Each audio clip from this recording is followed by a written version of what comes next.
I recently came into contact with an individual who is a descendant of General Harney. I'm having trouble dealing with that, but I know it's something that has to happen.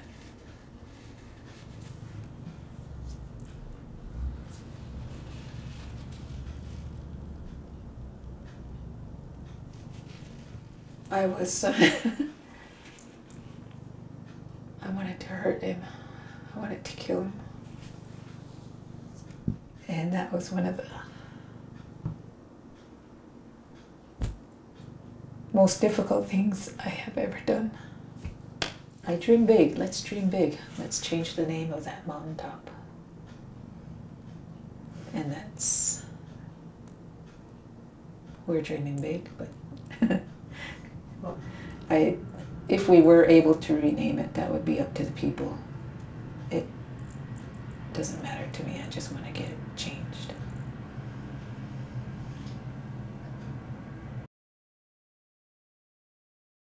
The Lakota word for forgiveness is wo king ktunza.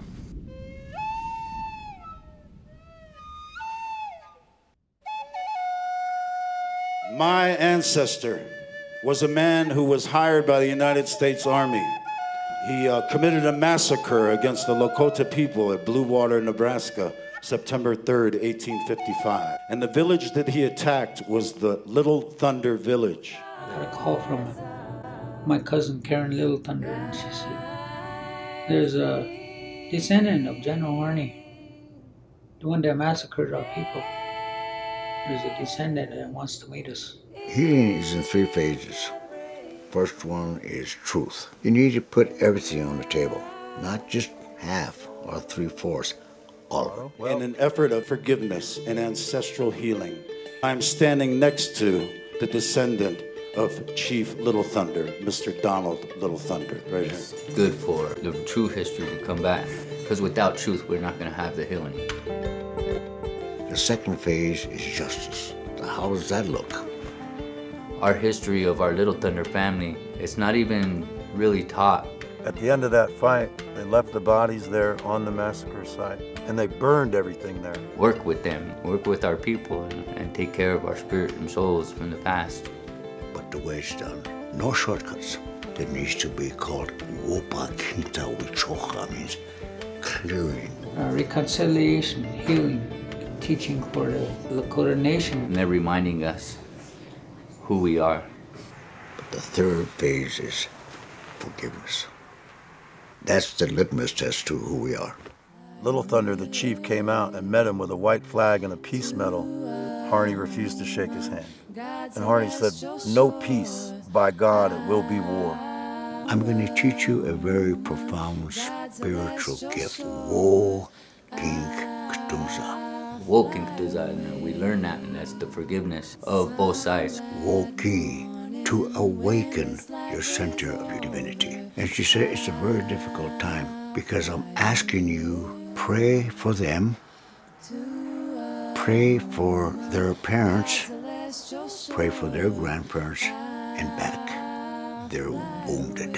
They don't know what they did. And I'm trying very hard to correct the karmic actions of my ancestor. General Harney and Little Thunder came together at one time, and they were murdered massacres. Now we're standing back together and we're hugging. Is it possible that when everyone vibrates with complete forgiveness, that all of a sudden all of this division will shift? Absolutely.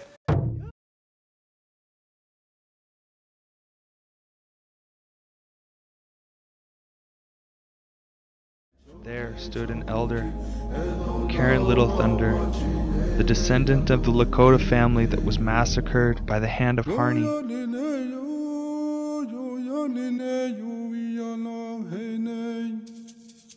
Paul passed the staff to Karen, and as he did, the winds in the valley picked up, and each of us knew we had done something good.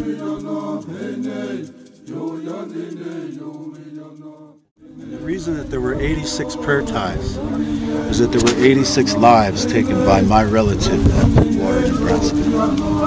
And that's why I'm personally walking, okay? And that's why I'm personally sacrificing. And we put those 86 prayer ties on the top of that because someone has to be accountable for the deaths of those people in 1855. That's my journey. You guys have to figure out yours. So what is the purpose of this? Like, why are we doing it? The main thing is that we are gathering energy to take to that place, to heal it, to change it. That's all. And it's just a small effort. Do we have that power? No. But can we make the effort and let the power happen? Yes. We're just little human beings. But we're going to try to do something. So I'm going to pray now, and then we're going to shake hands, and then we're going to start our walk for the day. Today, the issue is in the hands of the courts, committees, and councils deciding whether the name will be changed. But after walking and feeling the healing prayers of our action, I cannot help but thinking the power might actually exist within us. 7 generations later, that the prophesized rainbow tribe are here now and ready to assist in returning back to the sacred, back to the humble. Hear our prayers, Great Spirit. Heal this wound.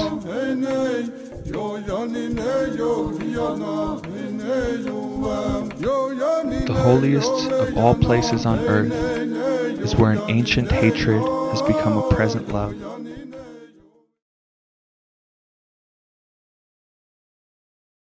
My name is Paul Stover Soderman. I'm here to talk about my family heritage, my journey of reparations and reconciliation with the Lakota people.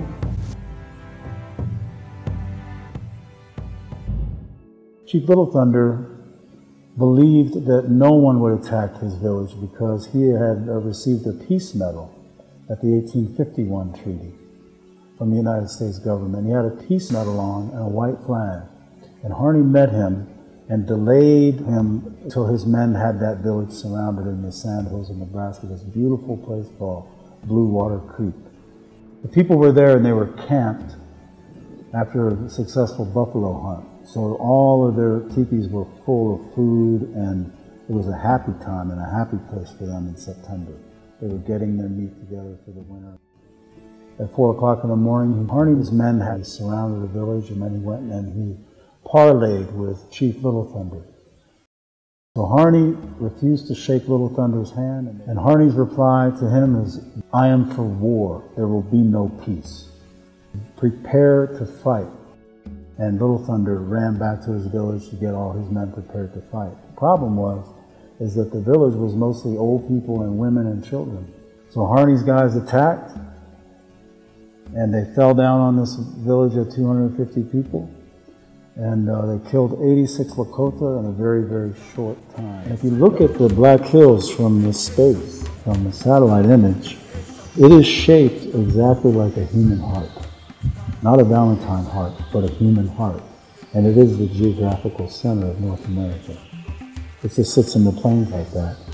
And it looks like a heart. And when you take a time-lapse photograph over a year, which NASA did before, it looks like a beating heart. And the way the indigenous people see it is that that's Mother Earth's heart in the Western Hemisphere. That's how they see it. Sacred, holy place. Can you imagine the gall it takes to march into those mountains, take one look at a beautiful, beautiful mountain in the Black Hills, the most holy place to many people, and decide this is where we're going to carve the faces of 4 of our ex-presidents, right, in their Vatican like this. I've been to the Black Hills, and when we drive by the Mount Rushmore, the Indian people in the car look down. They won't even look up. It's painful. I climbed to the top of this mountain in the Black Hills, the highest part of the Black Hills, and they said it was called Harney Peak, and I didn't think much about it. I just was going along with what I was invited to do. So a funny thing happened. I was here in Colorado. My brother got in touch with me and said, man, I found a letter. I'm going to send it to you. President Lincoln wrote this letter. And it turns out General William Selby Harney was my great-great-great-grandfather. Harney. He wrote that treaty. He helped write it, and he was the third one to sign it. That treaty guaranteed the Black Hills to the Lakota, Nakota, and Dakota people forever, as long as the grass grew and the water flowed, right? And meanwhile, he signed that piece of paper knowing that his name was on the top of that mountain already for 10 years. Little internet newspaper. I wrote in there, what you're saying about my ancestor is true. And I want you to know that nothing like that will ever happen again on my watch. About 6 months later, my phone rang, and she said, hello, this is Karen Little Thunder. Are you Paul? I said, yes. She said, well, I'd like to talk to you about our ancestors. She, had been doing some work on her own, some reparation work with the people that live at Blue Water in Ash Hollow. She said, Rosalie looked at her and said, I dream big.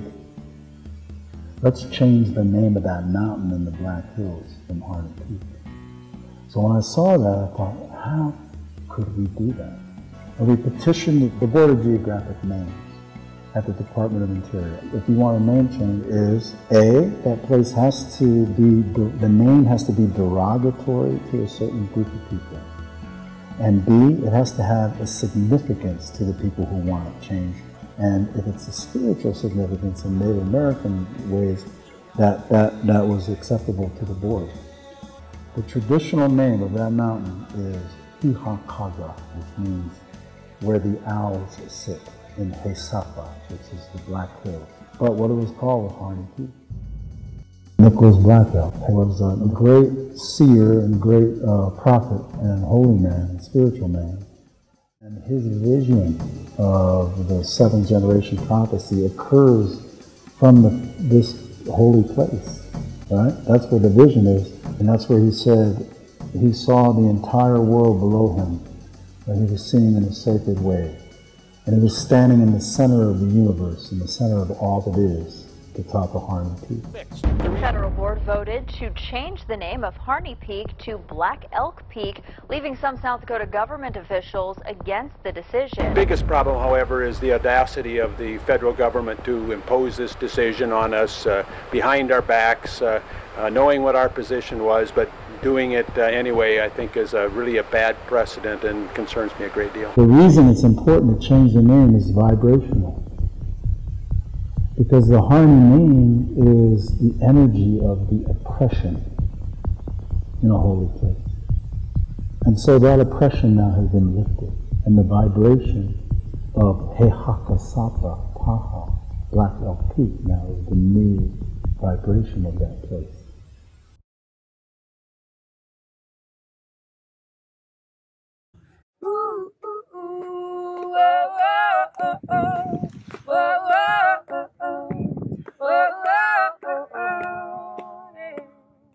These times are poignant, the winds have shifted. It's all we can do to stay uplifted. Pipelines through backyards, go down and I'll run. Yeah, I've got my crew, but truth is what I want. Ooh, ooh, ooh, oh, oh, oh, oh. I got my roots down, down, down, down, down, down, down, down, down, deep. I got my roots down, down, down, down, down, down, down, down, down, deep. I got my roots down, down, down, deep. My voice feels tiny, I'm sure so does yours. Put us all together, make a mighty